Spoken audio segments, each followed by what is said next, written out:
खुलासा हुआ है।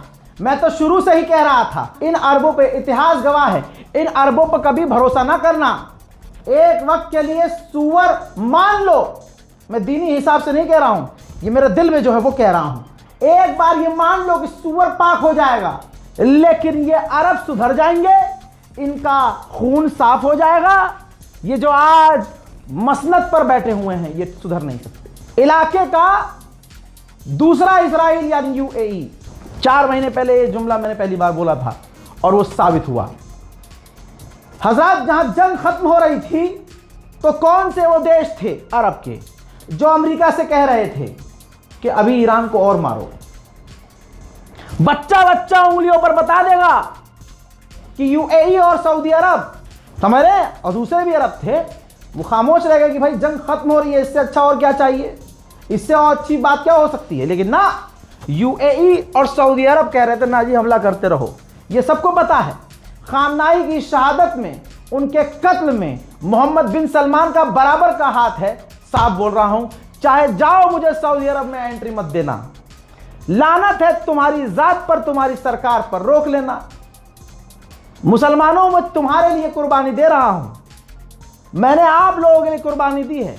कभी आप सोच के देखिएगा कि ये जो मोहम्मद रजा नाम का लड़का है, इसने अरबों को जो एक्सपोज किया है, जिसका नाम लेने से थर थर कांपते हैं लोग, जिस बिन सलमान ने जमाल खाशोगी को तुर्की के अंदर सिर्फ इसलिए कत्ल करवा दिया था क्योंकि जमाल खाशोगी ने मोहम्मद बिन सलमान को एक्सपोज किया था। सोच लीजिएगा मेरी उम्मत के लोगों कि मैं ये मोहम्मद रजा जिसको आप अपने पैरों की धूल मानते हैं, और मैं हूं क्योंकि आपकी वजह से यहां हूं। सोचिएगा एक ये बड़ी बात कि जिस तरह से अरब को एक्सपोज किया है, सऊदी गवर्नमेंट को एक्सपोज किया है, क्या मैं कभी अरब जा पाऊंगा? लेकिन ये सब कुछ छोड़कर तमाम दुनिया की तमाम कुर्बानियां मैंने दी सिर्फ सच के लिए। और मुझे आपसे क्या चाहिए? आपकी दुआ चाहिए और कुछ नहीं चाहिए। तो दुआ में याद रखिएगा, क्योंकि मेरा मानना है कि मेरा सबसे बड़ा हथियार आप लोगों की दुआएं हैं। दोस्तों, जब डील हो गई थी, इजराइल ने हमले बंद कर दिए थे, अमेरिका ने तुरंत हमले बंद कर दिए थे, लेकिन तमाम सीज फायर होने के बाद एक फाइटर जेट ईरान में घुसा, मिराज 2000, और वो फाइटर जेट अंदर तक गया और बमबारी करने लगा। बमबारी करके वहां से भागा। ईरान ने रिकॉर्ड फुटेज से देखा तो मिराज 2000 निकला, और मिराज 2000 ना अमेरिका इस्तेमाल करते हैं ना इजराइल इस्तेमाल करता है।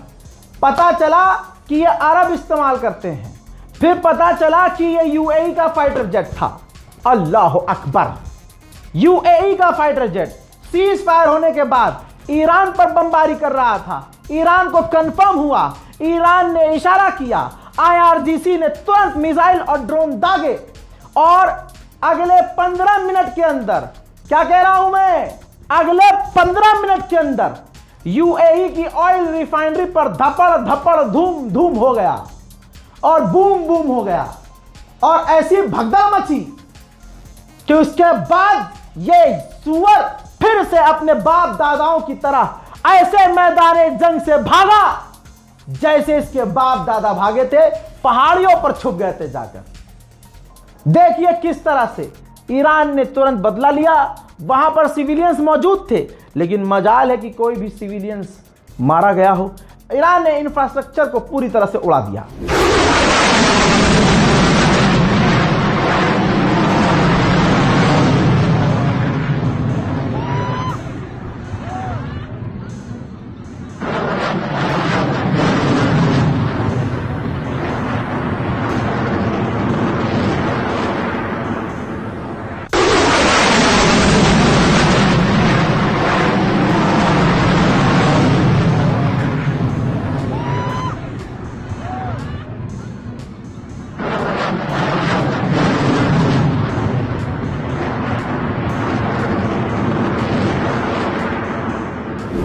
अब कहेंगे भाई क्या पता कोई और हो। नहीं, ये लीजिए सबूत। अमेरिका और इजराइल दोनों ने कंफर्म कर दिया है कि जब से सीज फायर हुआ है, कम से कम ईरान पर एक भी हमला हमारे द्वारा नहीं किया गया है। ऑयल रिफाइनरी पर हमने ईरान के हमला नहीं किया है, तो नाम निकल के आता है यूएई।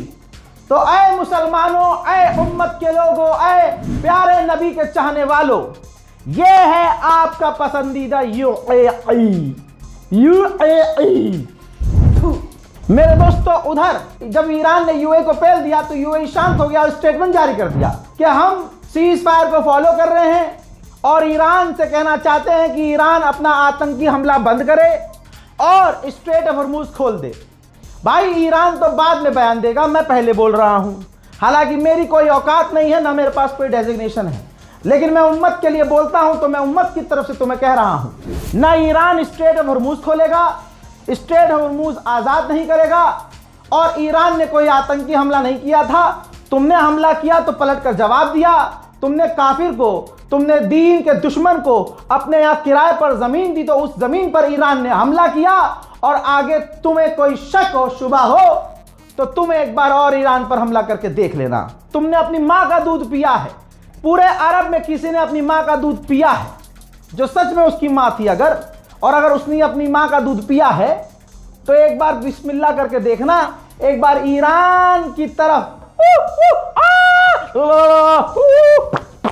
करके देखना, फिर ईरान करेगा धपाधुप धपाधुप। गजब बेइज्जती है। सीज फायर के बावजूद खबर यह भी है कि ईरान ने बताया कि शुश्तर के इलाके में इजराइल का एक ड्रोन आया, उसे हमने मार गिराया, लेकिन जब मार कर गिराया और वो जमीन पर गिरा, उसके टुकड़े गिरे, तो उसकी चपेट में 6 साल की एक ईरान की बच्ची आई, शहीद हो गई, और 4 से 5 लोग बुरी तरह से घायल हो गए। मेरे दोस्तों, ईरान के लोग ईरान की सरकार से मांग कर रहे हैं, हम सुन्नियों को यह सोचना चाहिए कि यहां घर बैठे हम शिया सुन्नी करते रहे, और ईरान के शियों ने दिखा दिया कि जो रहबर बोल के गए कि सुन्नी तुम्हारे बड़े भाई हैं, तो वो आज उनकी शहादत के बाद भी वादे पर टिके हुए हैं। इसे कहते हैं सुप्रीम लीडर की बात, पत्थर की लकीर। ईरान में प्रदर्शन हो रहा है मेरी जान, और ईरान की आवाम कह रही है कि लेबनान के बिना कोई सीज फायर नहीं होगा। लेबनान के बिना सीज फायर धोखा है, इस्लाम को धोखा है। अपनी ही सरकार की आलोचना कर रहे हैं ना लोग, ईरान के लोग क्या कह रहे हैं कि ना सीज फायर होगा तो लेबनान के साथ होगा, और यही बात शुरू से ही ईरान के ऑफिशियल्स कह रहे हैं, सीज फायर होगा तो लेबनान के साथ होगा। देखिए प्रदर्शन।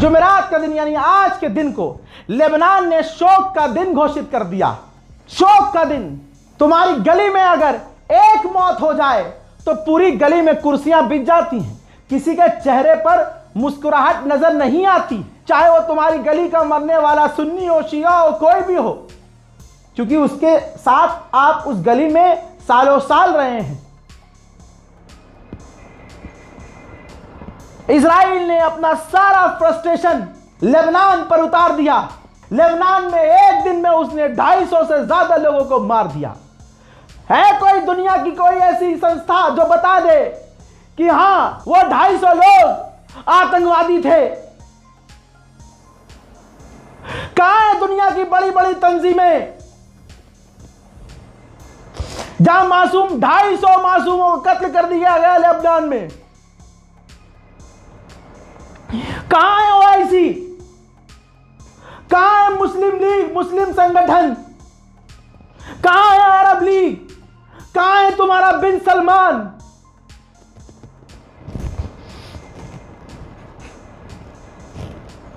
मेरा क्या वास्ता उन लेबनान के लोगों से? इंसानियत का है रिश्ता बस मेरा। जालिम जुल्म कर रहा है। अरे लानत है उन लोगों पर जो अभी भी शिया सुन्नी कर रहे हैं। है कोई संगठन जो इंसानियत की बात करे? कहां गई वो मानवता वाली तंजीमें तमाम? वो कहां है यूएन? कहां है? सब खामोश क्यों है? ईरान बड़ा बुरा लग रहा था जब अरबों की जमीन पर ईरान अमेरिका के ठिकानों को उड़ा रहा था। आज इजराइल ने डायरेक्ट सीधा सीधा 250 मुसलमानों का नरसंहार कर दिया। कहां हैं बड़े बड़े मुफ्ती? रजब तैयब एर्दोगान ने कहा है कि ये जो डील हो रही है, इस डील को इजराइल खराब करने की कोशिश कर रहा है और हमेशा से यह होता आया है कि जब भी कहीं पीस डील होती है, इजराइल उस पीस डील को खराब करता है। पूरी दुनिया के लिए कैंसर बन चुका है ये इजराइल। लेकिन कुछ सुन्नियों को नेतन्याहू पक्का सुन्नी लगा, इसीलिए हमारे बीच के उन सुन्नियों ने नेतन्याहू को सपोर्ट किया, इजराइल अमेरिका को सपोर्ट किया, सिर्फ इसलिए क्योंकि ईरान शिया है। फ्रांस के राष्ट्रपति इमैनुअल मैक्रोन ने ईरान के राष्ट्रपति पेजेश्कियान और डोनाल्ड ट्रंप से फोन पर बात की और दोनों से कहा कि जो सीज फायर हुआ है उसकी रेस्पेक्ट की जाए और इस सीज फायर के अंदर लेबनान को भी शामिल किया जाए। सोचिए, सुन्नी नहीं बोला, कोई सुन्नी नहीं बोला कि लेबनान में सीज फायर होना चाहिए। ईरान की बात सही है क्योंकि उन चंद लोगों को ईरान से यही दिक्कत है कि बस वो शिया है। ठीक है, शिया का साथ मत दो, लेकिन वो तो जो फ्रांस है वो शिया नहीं है, वो पक्का मुसलमान है, पक्का है, टनाटन सुन्नी है। तो एक काम कीजिए, उनका तो साथ दीजिए। मैं अपने सुन्नी भाइयों को नहीं कह रहा हूं, मैं उन चुनिंदा लोगों को कह रहा हूं जिन्होंने इन 40 दिन बड़ी मेहनत करी प्रोपेगेंडा चलाने की कि रजा गराफी सहाबा का नौजुबिल्ला अपमान कर रहा है। अबे अगर मैं भीड़ में चल रहा हूं और चारों तरफ भीड़ है, मैं कहूं ए बहन के लोग, तो पलट के कौन देखेगा बताओ? पलट के वही देखेगा ना जो बहन का होगा। मैंने तो किसी का नाम ही नहीं लिया। इस्लाम में एक गद्दार थे क्या? हुजूर पाक सल्लल्लाहु अलैहि वसल्लम की जिंदगी कभी पढ़ी है? तारीख इस्लाम पढ़ी है कभी? पढ़ना तो पता चलेगा कि बहुत गद्दार हुआ करते थे। सामने से अस्सलाम वालेकुम और पीछे से जहर उगला करते थे, और ऐसे लोग तो हमारे बीच में भी हैं।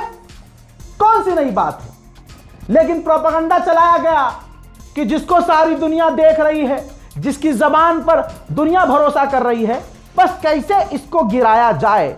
लेकिन याद रखना, वह तो इज्जो मंतशा वह तो जिल्लो मंतशा, इज्जत और जिल्लत देने वाला अल्लाह है।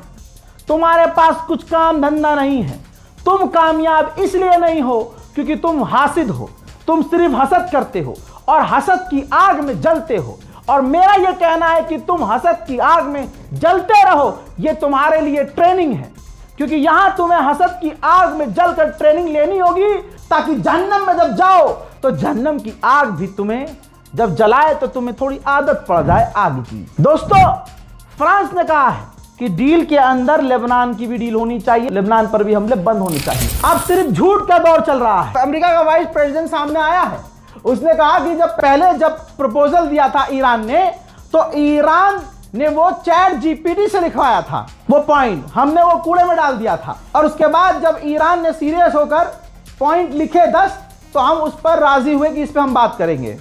अब इसकी सच्चाई बताऊं, जब ईरान ने पहले शर्त लिखकर भेजी थी, चैट जीपीटी लोग ईरान में चलाते ही नहीं है, क्योंकि वहां चैट जीपीटी और अमेरिकी ऐप का इस्तेमाल माना जाता है कि तुम्हें ट्रैक किया जा रहा है, तुम पर नजर रखी जा रही है, इसलिए चैट जीपीटी ईरान में इस्तेमाल लोग नहीं करते हैं, बचते हैं। ऐसे में इस समझ रहे आप मैं क्या बोलना चाह रहा हूं? चूरन बोल रहा हूं, लेकिन बोलना कुछ और चाह रहा था। इस चूरन के हिसाब से आम लोग वहां चैट जीपीटी इस्तेमाल नहीं करते, लेकिन इसको प्रपोजल भेजने वाले ईरान के ऑफिशियल चैट जीपीटी का इस्तेमाल कर रहे हैं। वाह लवड़े न भुजियम, वाह लहौड़ा सुर, बहुत सही। अब सुनिए, ये कहता है कि ईरान ने वो चैट जीपीटी से लिख के भेजा था, हमने रिजेक्ट कर दिया था, अब हमने एक्सेप्ट कर लिया, क्योंकि अब इन्होंने बड़ी मेहनत से, ईरान ने हमसे गिड़गिड़ा कर भीख मांगी। अच्छा, असल में कहानी यह है कि पहले भी ईरान ने यही लगभग ऐसी ही शर्तें भेजी थी, लेकिन तब ये खुमार में थे, डिल्यूजन में थे कि हम जीत जाएंगे। ईरान बजाता रहा, बजाता रहा, बजाता रहा, हालत ऐसी हो गई कि इन्होंने कहा यार पहले वाली डील मान जा, तो इन्होंने पाकिस्तान को आगे किया, पाकिस्तान को खुद ड्राफ्ट बना के दिया, पाकिस्तान से खुद कहा कि इसका ऐलान करो, ये बात बोल दो, कॉपी पेस्ट पाकिस्तान ने किया, सीज फायर हो गया। दुनिया को लगा कि अरे डोनाल्ड ट्रंप और ईरान के बीच, ईरान और अमेरिका के बीच सीज फायर पाकिस्तान ने करवा दिया। ठीक, चलो मान लिया करवा भी दिया, लेकिन अब जो अमेरिका के उपराष्ट्रपति और विदेश मंत्री और राष्ट्रपति की जो जबान है वो फिर से शैतानी है ना, मुड़ने लगी है। इसलिए ईरान को सोचना चाहिए एक बार फिर से सीज फायर कंटिन्यू होना चाहिए या आधिकारिक तौर से खत्म करके अब सीधा फोकस इजराइल पर करना चाहिए। अमेरिका के उपराष्ट्रपति ने कहा कि हमसे इजराइल ने कहा है कि लेबनान में हम बस चेक करेंगे। अब वो क्या चेक करेंगे, हराम के पिल्ले ने ये नहीं बताया, लेकिन इस हराम के पिल्ले ने ये बोला है कि अगर लेबनान के नाम पर ईरान डील खराब करना चाहता है तो ये उसकी चॉइस है। खुदा की कसम इसी वक्त ईरान को डील खत्म कर देनी चाहिए, दोबारा जंग शुरू करनी चाहिए। मैं आपको बता दूं कि ईरान पूरे एक्शन में अभी भी है। ईरान के समर्थकों से अपील है मेरी कि हिम्मत ना हारना। 40 दिन में फुल ट्रेन तो आप हो चुके हैं। ये देखिए डेटा दिखा रहा हूं, ईरान ने एक बार फिर से स्ट्रेट ऑफ हॉर्मुज की गर्दन दबा दी है। एक बार फिर से ईरान ने टैंकरों को रोक दिया है। उधर व्हाइट हाउस ने फिर से बोला है इजराइल की जबान की लेबनान सीज फायर का पार्ट नहीं है, जबकि वो पार्ट था। नेतन्याहू ने धमकी दे दी कि सारी 3 साल की बच्चों के साथ तूने जो ट्रंप किया एप्स्टीन आइलैंड पर सब लीक कर दूंगा। तो तुरंत डोनाल्ड ट्रंप लाइन पे आया, व्हाइट हाउस की लैंग्वेज चेंज हुई और व्हाइट हाउस ने कहा कि सीज फायर का जो हिस्सा है लेबनान वो नहीं है। ये बेकार की बात है, लेकिन लेबनान के मुद्दे पर ईरान से बात होगी। ईरान की मेट्रो स्टेशन पर देख लो भैया, ईरान के लोग कैसे होते हैं, वफादारी उनके खून में होती है। ठीक, क्योंकि वो ईरान के लोग हैं। ईरान के लोग पेशाब नहीं पीते और गू नहीं चाटते। तवज्जो चाहूंगा, ईरान के मेट्रो स्टेशन पे लगा है कि लेबनान को ईरानी अकेला नहीं छोड़ेंगे। तवज्जो यहां पर ये चाहूंगा, इस पोस्टर को देख के दिमाग में बिठा लेना, लेबनान शिया मुल्क नहीं है, लेबनान में सुन्नी लोग हैं, हमारे लोग हैं, वहां शिया अलग हैं, यहां सुन्नी है। उसके बावजूद ईरान पैगाम दे रहा है दुनिया को कि अहले सुन्नत हमारे भाई हैं। डील ही नहीं होगी जी, अगर लेबनान नहीं तो कुछ भी डील नहीं। वहीं लेबनान पर जबरदस्त हमले जो किए जा रहे हैं उसका एक और मंजर आपके सामने, दिल थाम लीजिए।